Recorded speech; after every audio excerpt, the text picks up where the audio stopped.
Welcome to the Dad and Daughter Cooking Show. I be the dad. And I'm the daughter. So I'm Wendy Bauman. I'm here with my dad, who I love so much, Richard Bauman, who has shared so many things along the way on cooking, on love, on life, many things. And today, one thing he taught me is that it's okay to have a cocktail once in a while. Gotta have a little fun in life. So I remember as a little girl, grew up in Whitefish Bay, went to school. I was always a real dedicated student, come home and do my homework. My dad had his career in human resources and then later owned restaurants and tea rooms and a variety of things. My mom, a professor of political science. They would go home about 5:30-ish. Sometimes your hours were a little different. And they would have a cocktail. And Mom would usually have bourbon and water or a dry Manhattan up with a twist. But a lot of bourbon and water she did, I think, during that period of time. The dry Manhattan is bourbon with we did white wine Okay. rather than vermouth. It made it a little smoother drink. You don't get that bite from the vermouth. Okay. But go ahead. And you would have martini. Yeah. Yeah, and you would do, I think, your martinis with ice, though, didn't you? You didn't do them up, or did you do them up?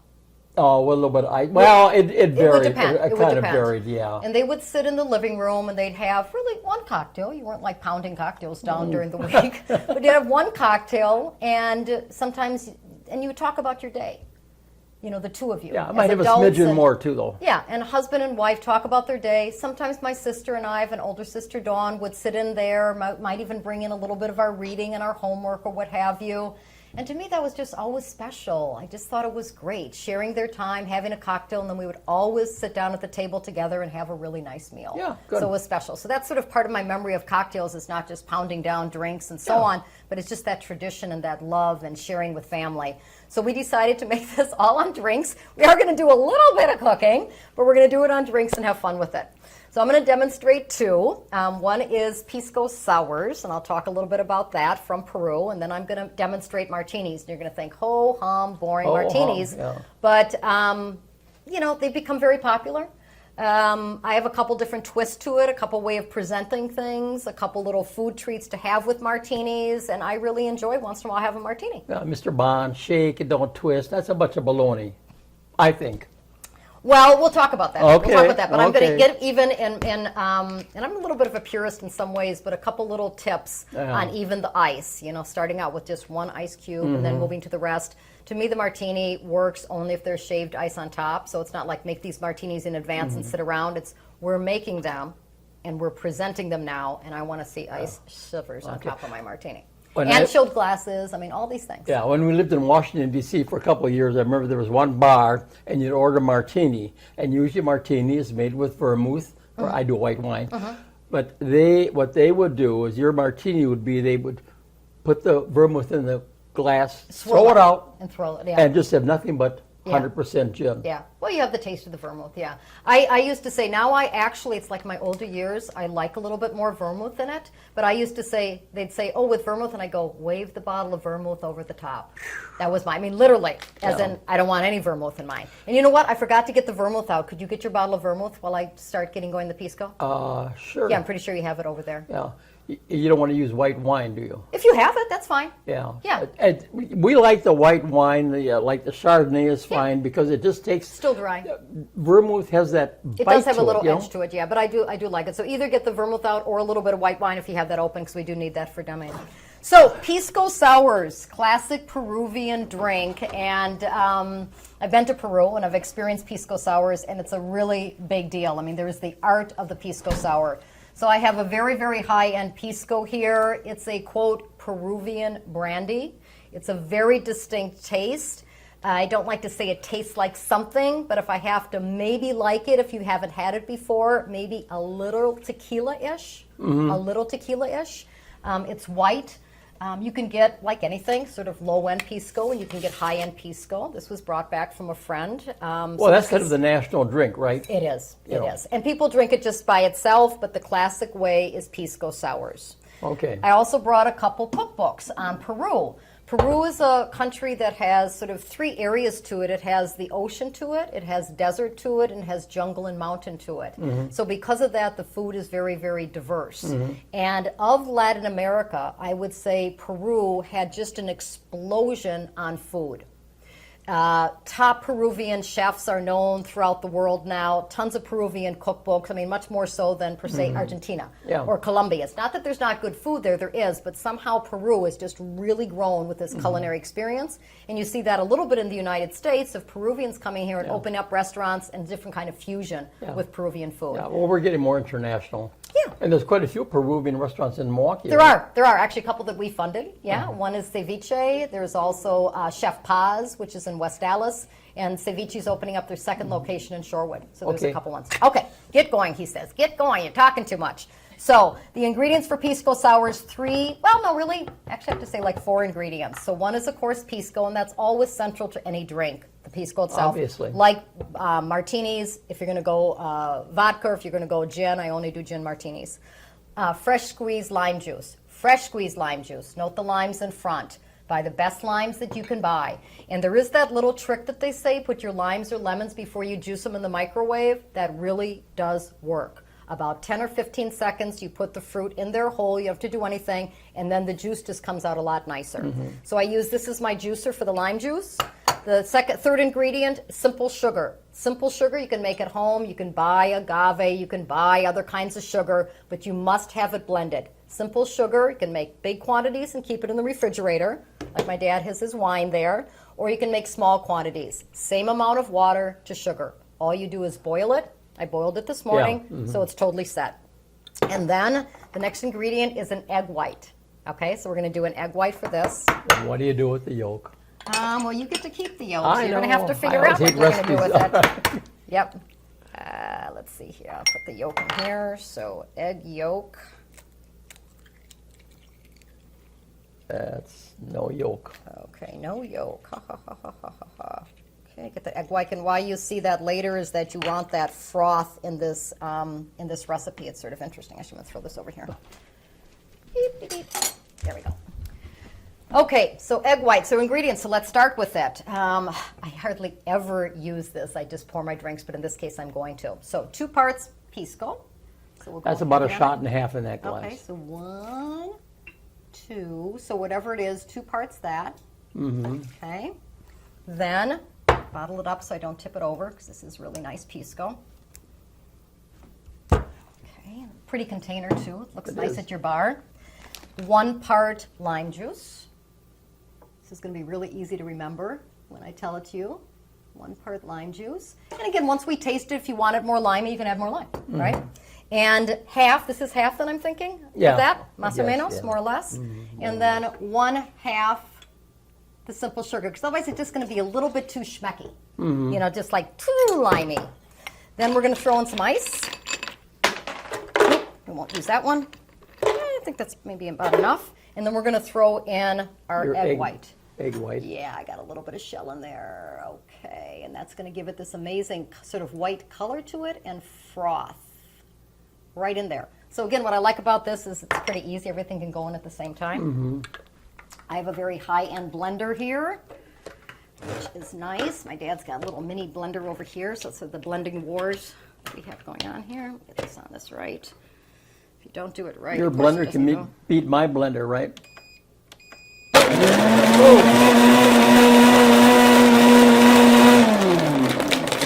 You want it totally blended, all that ice. You mean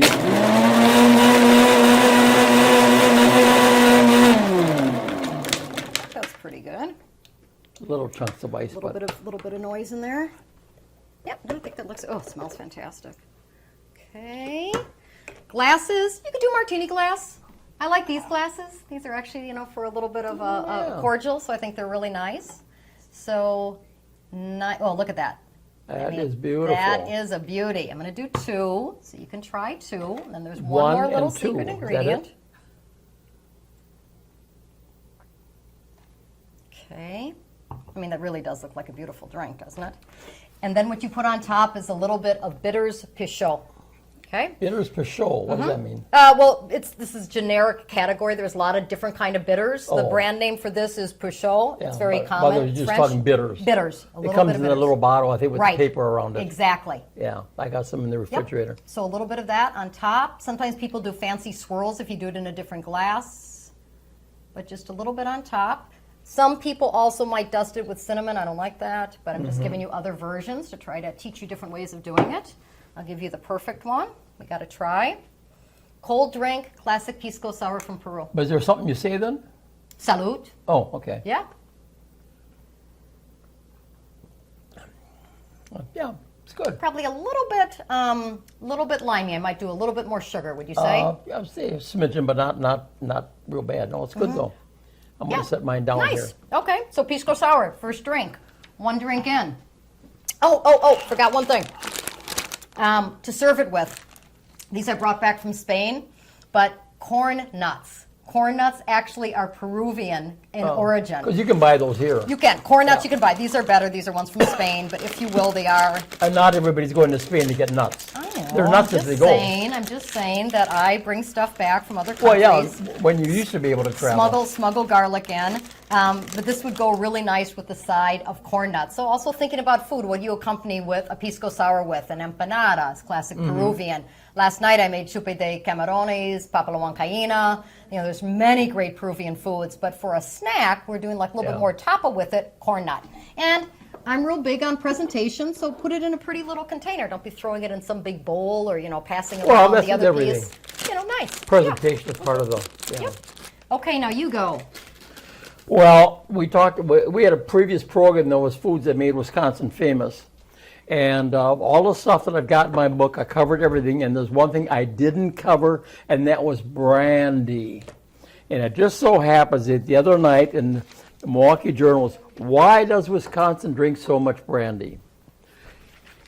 It's kind of an interesting question, as a matter of fact, and I remember I think you gave it to me or something, and I read the article too, but we're such a brandy state. Yeah, well, way back when at the Columbian Exposition in 1993, a contingent of Milwaukee people went down to the exposition. They were all Germans, and they tasted Korbel's brandy, and they liked it because it was sweet, and it reminded them of things that they had back home. Okay, so let another dozen or 2 years go by. Okay. And then after one of the wars that we had, I forget which one, it was a big one, booze tasted very bad. Okay. And Korbel had 30,000 cases, 6 to 12 bottles in a case. Wow, okay. And a Wisconsin liquor company bought it all. Oh my gosh. And they really... This is so good, your research of this. And it's like, go big or go home. My dad doesn't buy little bottles of brandy either. Go big or go home. I wasn't one of the 30,000. But anyhow, the Korbel brandy is really kind of the classic. Yeah. And ever since that time, brandy seemed to be a thing that Wisconsin people drank. Yeah, but you do. It's so classic. In that article that I read then, they had a restaurant in Wisconsin Dells, and they had a drink that they called Midwestern milkshake. Okay.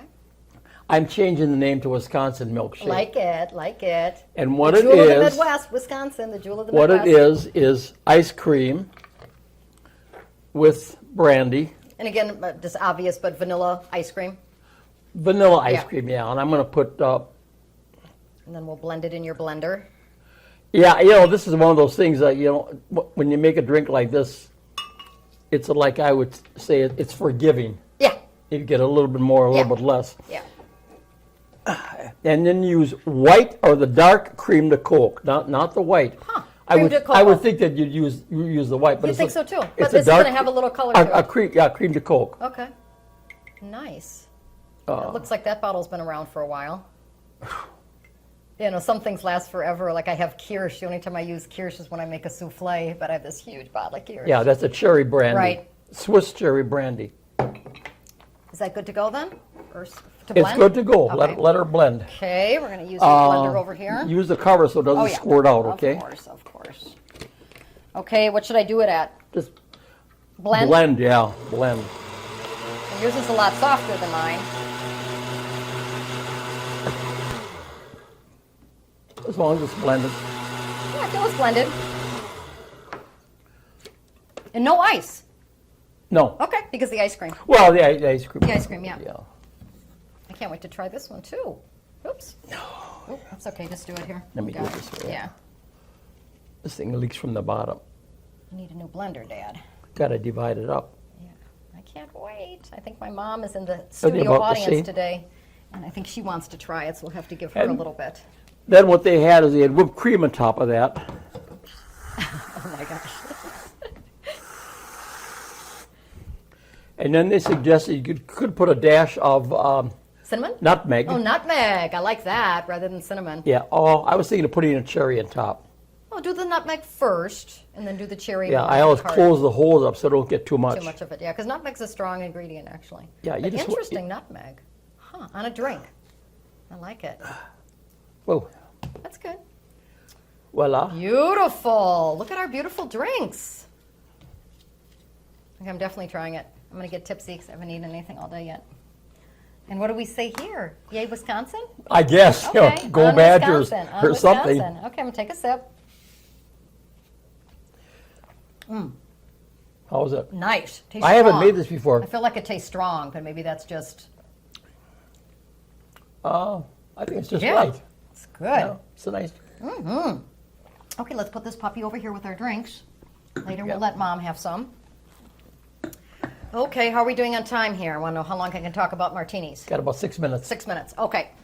First, I'm going to talk about. We've been talking about martinis. I know, but Yeah. you know, I could talk about martinis all night long. So first of all, this was my daddy gave this to me. It's crystal, and it says RJB. So this was yours when you had I had a your store piece. way back when I used to sell these, and you had to have some samples. So obviously, I used my own initials. I know, but that's just so special. This is at my bar, and I use it. Actually, when Yeah. I do the martinis, the James Bond, stir or shaken, I'm a shaken person. But on occasion, I do the stir, and I do it in this then, because it's so cool to stir it with a glass container. Yeah. So just fancy stuff.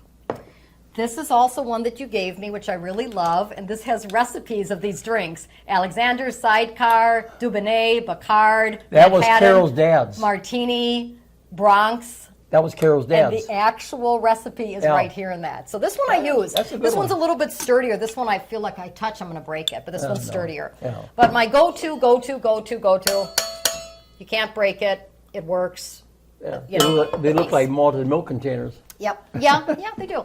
So, like pisco, good gin. Gin, vodka to me all taste the same. And I'm sorry for the vodka lovers out there. I've got great vodka if you come to my house, high end. But gin has different flavors.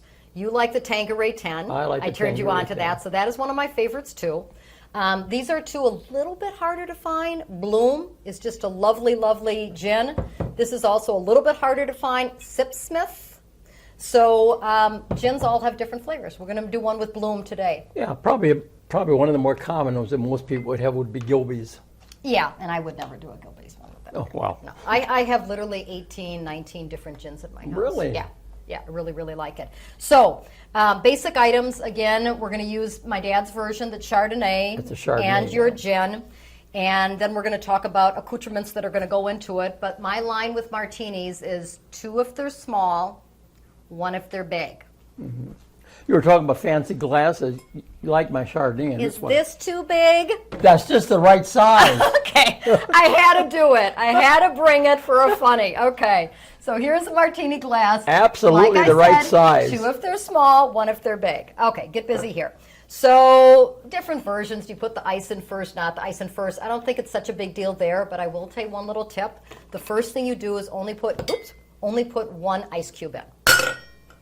And why? Can we wipe this out a little bit? because it's going to get tons of better chard that we want. We're going to add more ice, but the first one you do and shake it like crazy, shake it like just a wild person, is with 1 cube. Okay. It just works. Some of those things you just listen to and you just go, okay. Yeah. So I'll just make up 1 martini here. Eat your heart out, James Bond, huh? So I'm going to do sort of 2.5 of these, okay?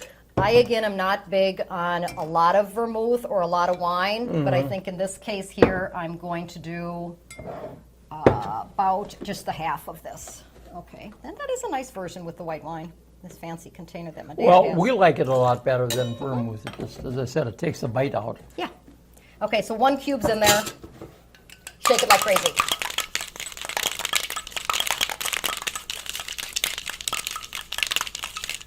You count to 10 or anything? Nah, I just sort of shake, and then you put the rest in. So already I'm going to get some really nice char in there. Now, do you want to get our glasses out? Sure. Okay. So then I do ice to almost cover it. So however tall you want. Say I'm making 4 and it's going up to here, that's fine. That much ice. Beautiful chilled glasses. Simple thing, don't forget. Even if you go, like in 10 minutes, I feel like a martini. Still throw the glasses, still throw the glasses in the freezer. Still throw them in the freezer. too much already. I know. Still throw them in the freezer. They just look beautiful, and get them out right before you're going to present. Yeah. And to me, it's also you present martinis. You don't like go like this. You present them. So now we're doing all the ice. You can really hear it. Can you shake this way too? There you go. Also, when it says shake vigorously. Yeah. Okay, that's pretty good. Probably could shake it a little bit more, but want to keep moving here. This is the other thing that's very nice to have. Yeah. Now, you can do the thing that bartenders do, pour, but I don't have official bartending license. I'm not perfect at that, so this really works. Yeah, those work. That works. Put your good, finger yeah. on top. So I'm just going to Yeah, divide that's a it up. common tool, so it's not. So we nothing. each get half of it. Can't get too crazy. Well, we can just sip it. We can just Yeah, sip I haven't had a martini in a year and a half. Mine, well, my last martini I had was in February. Yeah. Okay. Now the next part of the martini scenario is the toppings, what goes in it. Don't be boring and put in just olives. You do want olives, but that's like boring olives. So yes, olives. Good olives. Olive stuffed with almonds. Olive stuffed with jalapenos. Olive stuffed with pimento. Marinated mushrooms. Really fun. A lot of people do that. Different kinds of olives. One olive this way, one olive that way. Asparagus pieces. So I made up 2 in advance. So this one here is, what's this called? I got my okra. I've got a beautiful olive. I've got a little pickle, and I have a caperberry. Okay? Yeah, and so you would do present like this. Yeah, but I do. I have all of these. All of this stays in the refrigerator, these little jars, for years. Really? They're not going to waste. So how beautiful that is and fancy. So I actually, when I have super duper fancy dinner parties, I'll send out my martini menu in advance. What gin would you like? What vodka would you like? What would you like it put with, so I could have this all made in advance? So here I've got a dilly, one of those nice. Marinated dills. That looks nice, yeah. Made it sort of fancy here. Again, the caperberry, onion. Those onions are big, and an olive. Pimento olive. Yeah. Okay. Okay. And again, the martini glasses, why they are this way is it keeps this part really nice and cold. You use it by the stem. So stemless martini glasses, again, for losers, you wouldn't want that. This is the way you really do it, right? No, no. There. Ooh, okay. So salute. Yeah, really nice martini. I can't wait to try this. Oh, good. Yeah, it is good. I It's just remember I that's haven't always had what one you for a would say. long Now, what do you think of that gin, though? The Bloom. Good. Isn't it nice? Yeah. Okay, so other things. Let's put it out there so they can see all the beautiful drinks we're doing. So other little things that I like to do. Again, I've got mix of little nuts here. So I would present, and I'd have ready already.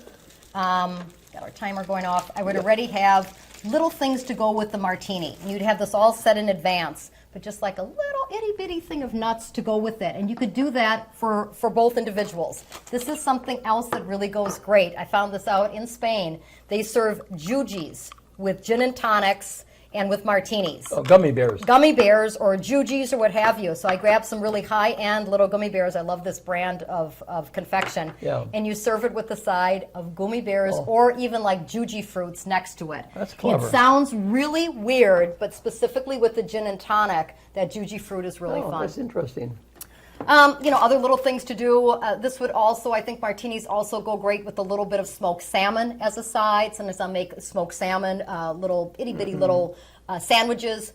Cucumber goes very good with gin martinis. So Yeah. I might do a cucumber sandwich or just even a little bit of cucumber salad with a toothpick. A lot of times you have leftover crackers. I grab the last of my Triscuits. You take those leftover crackers, all different kind of leftover crackers, and put them in a little bowl, and people go, "Ooh, it's like a little cracker flight." So it's just cleaning up your area and serving something next to a martini. But you need a little something with a martini. I always like a little snack with my cocktail. Okay. We're good. That's the end of the show about drinks. So, Pisco Sour is classic Peruvian drink. My dad made a really great Wisconsin Alexander drink, which is No, fun. it was Wisconsin milkshake. Milkshake. I always want to call it the Brandy Alexander, and they're not, but it's a little similar to it, but different. And then I talked to you a little bit about martinis, one of my favorite drinks. And again, I think gin is the way to go, but if you like vodka, same kind of thing. And churn it up a little bit. Let's not just do olive people and be boring. Now, the other thing, too, dirty martinis, of course, is where you take a little bit of the olive juice and pour it in there. Sometimes I'm in the mood for that, sometimes not. It just depends. So come on over when we put a notice out that we're serving drinks. This is a fun show. It was a fun show. Thank you for attending. It would be fun if we drank more. Yeah.